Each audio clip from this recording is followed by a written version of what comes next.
warahmatullahi wabarakatuh. Hai bidan, jumpa lagi bersama aku Sarika. Nah, di video kali ini kita akan bahas tentang bagaimana cara mengatasi demam pada anak. Di sini aku akan berbagi pengalaman, share tentang ilmu yang aku miliki. Semoga video ini bermanfaat buat teman-teman semuanya. Cekidot. Di video ini ada beberapa hal yang bisa kita kerjakan di rumah sebelum membawa anak kita berobat ke dokter.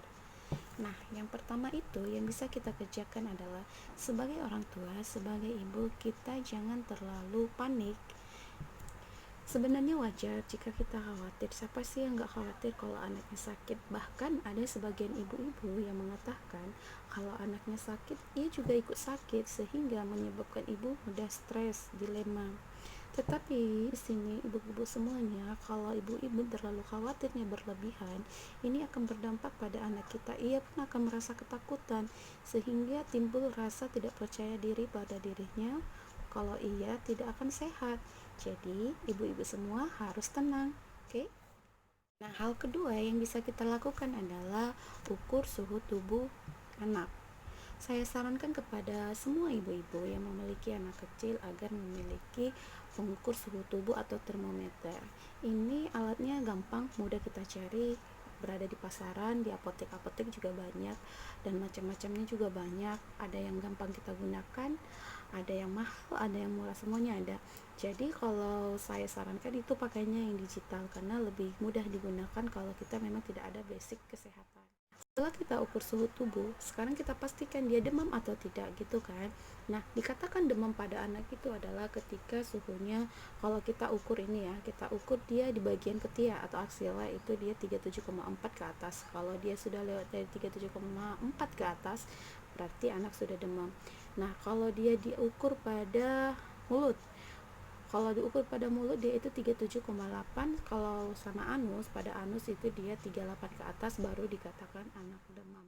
Setelah kita melakukan pengukuran suhu tubuh pada anak dan anak kita demam, hal ketiga yang bisa kita lakukan adalah gunakan pakaian yang tipis. Zaman dulu, masa saya dulu, ketika kita sakit, orang tua kita biasanya memberikan kita pakaian yang tebal, selimut yang tebal. Tapi kalau sekarang itu dari anjuran yang terbaru adalah kita dianjurkan memakai pakaian yang tipis. Pakaian yang tipis, bukan tanpa pakaian. Ini harus saya tekankan karena banyak sekali orang tua di luar sana yang salah persepsi tentang ini. Banyak sekali orang tua yang dikatakan pakai pakaian tipis, anaknya malah nggak dikasih pakai baju. Ini salah ya ibu-ibu. Yang disuruh itu pakai pakaian yang tipis. Kenapa dianjurkan pakai pakaian tipis? Karena pada anak yang demam itu dia akan mudah mengeluarkan panasnya itu dari keringnya. Jadi dianjurkanlah pakai pakaian yang tipis yang mudah menyerap keringat. Hal keempat yang bisa kita lakukan selama di rumah adalah atur suhu ruangan. Atur suhu ruangan sedingin mungkin. Nah, yang kelima yang bisa kita lakukan adalah pengompresan.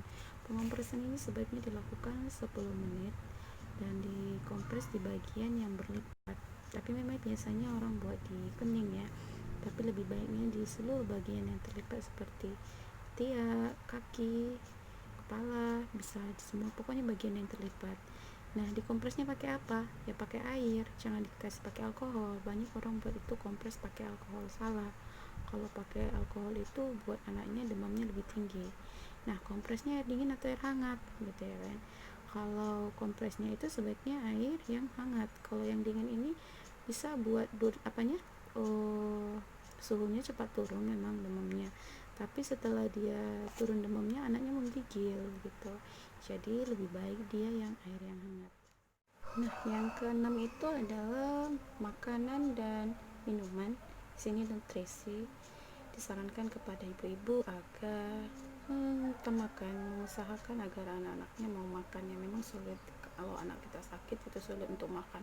Mbak sakit aja dia sulit makan, apalagi sakit ya. Tapi kita ambil hati lah gimana dia mau makan.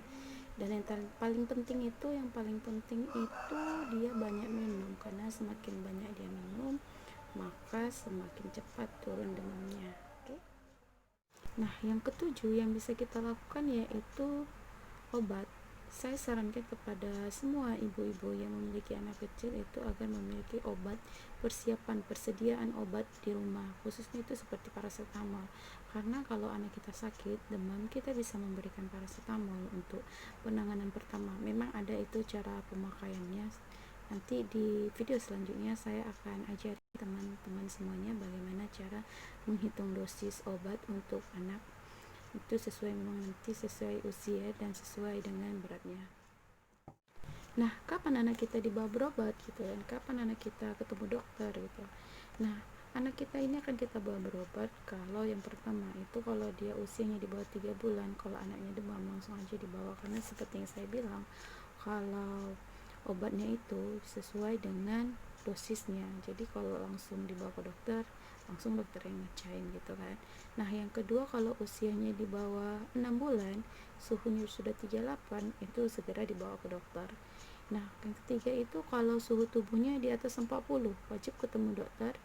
Nah, yang keempat kalau sudah dikasih obat paracetamol, sudah kita lakukan seperti yang saya bilang tadi, 3 hari berturut-turut tidak ada perubahan, wajib juga dibawa ke dokter.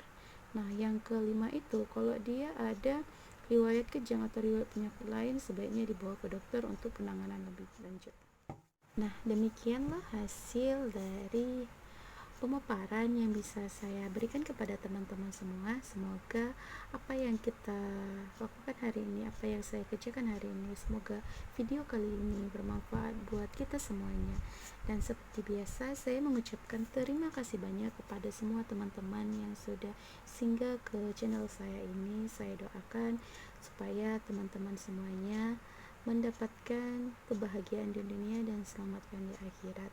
Dan seperti biasa, jangan lupa di subscribe, like, and comment. Wabillahi taufiq wal hidayah. Assalamualaikum warahmatullahi wabarakatuh. Hai bidan.